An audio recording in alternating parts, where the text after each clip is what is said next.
The comparison of Donald Trump to King Cyrus has become a hot topic. Many evangelical Christians see striking similarities between the two leaders. This analogy is rooted in the belief that Trump, like Cyrus, is fulfilling a divine purpose. King Cyrus played a pivotal role in Jewish history. He allowed the Jewish people to return to their homeland.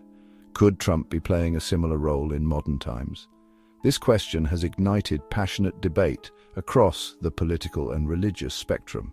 Evangelicals in particular have embraced the Trump-Cyrus analogy. They point to Trump's unwavering support for Israel as evidence of his Cyrus-like role. However, critics argue that the comparison is deeply flawed.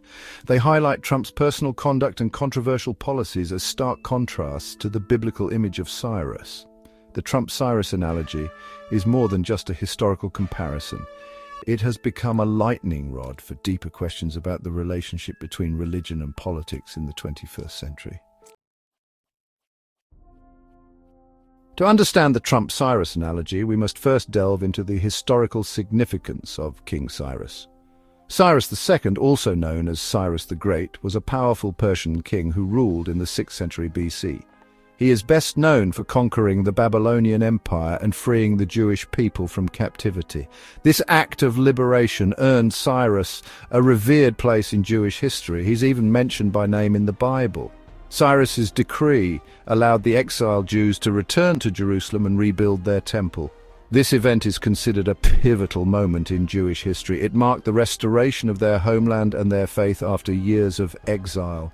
Cyrus's actions were not merely political, they were seen as divinely ordained. The Bible refers to him as God's shepherd and his anointed, chosen to carry out God's plan. This interpretation of Cyrus as a divinely appointed instrument has fueled the comparison to Donald Trump. Supporters of the Trump-Cyrus analogy point to several of Trump's actions as evidence of his Cyrus-like role, drawing parallels between the ancient Persian king and the modern American president. One of the most significant actions cited is Trump's decision to move the U.S. Embassy in Israel from Tel Aviv to Jerusalem, a move that had been promised by previous presidents but never fulfilled. This move, long sought by Israel but opposed by many in the international community, was hailed by Trump's supporters as a bold declaration of support for Israel, reinforcing his commitment to the Jewish state.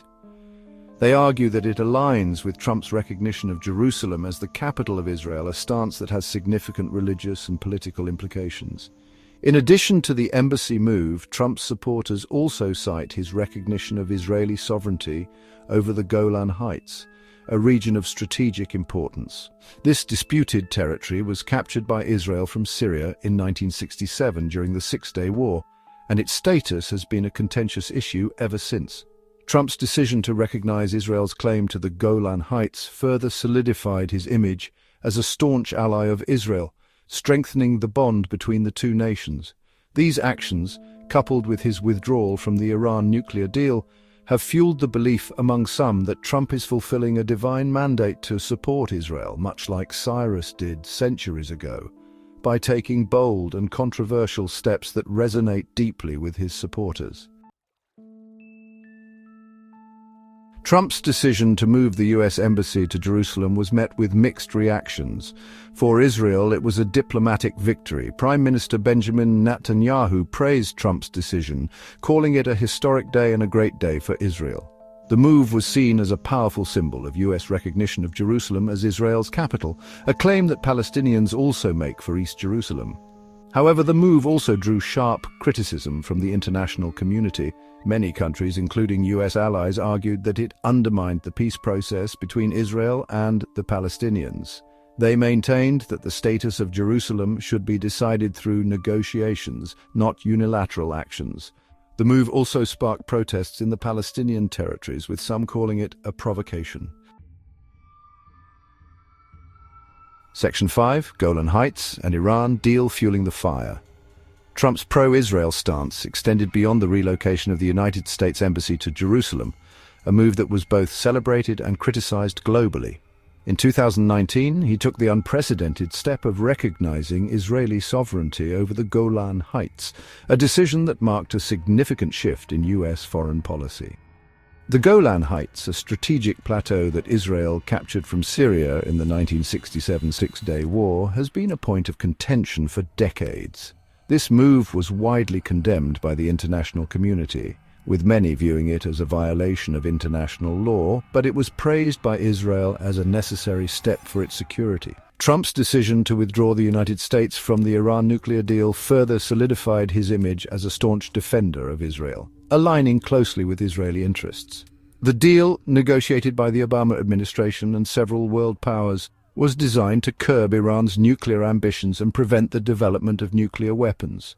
It included stringent inspections and limitations on Iran's nuclear program, aiming to ensure regional stability.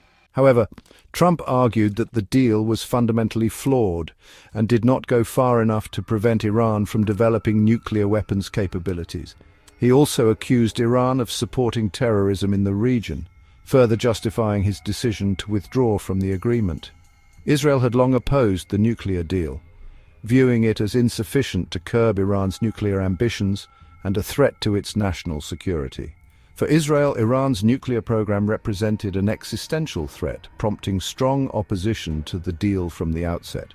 Trump's decision to withdraw from the deal was seen by Israel as a major victory and a reaffirmation of the strong US-Israel alliance. It was also viewed as a sign of his unwavering commitment to Israeli security and a strategic move to counter Iran's influence in the region. Section 6. A question of character, Cyrus versus Trump. While Trump's actions have drawn comparisons to Cyrus among some, others argue that the two leaders are fundamentally different. The debate often centers around their leadership styles, personal conduct, and the values they represent.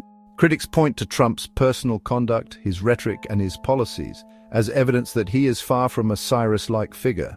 They highlight his often divisive language and controversial decisions as stark contrasts to the leadership qualities attributed to Cyrus. They argue that Trump's personal behavior, including his multiple marriages, his alleged affairs, and his often crude language, stand in stark contrast to the biblical image of Cyrus as a righteous and just ruler.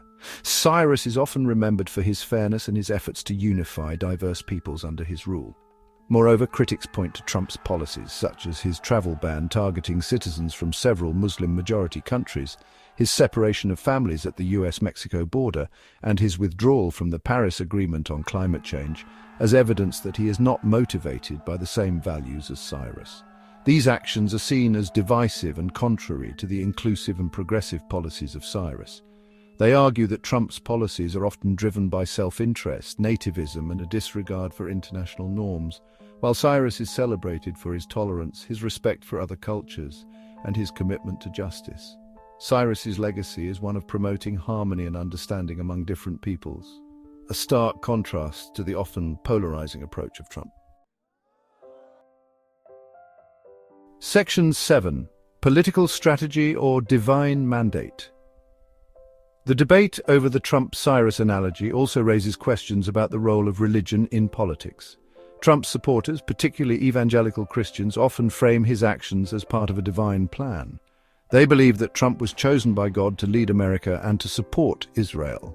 This belief is rooted in a particular interpretation of biblical prophecy and a belief in America's special role in God's plan.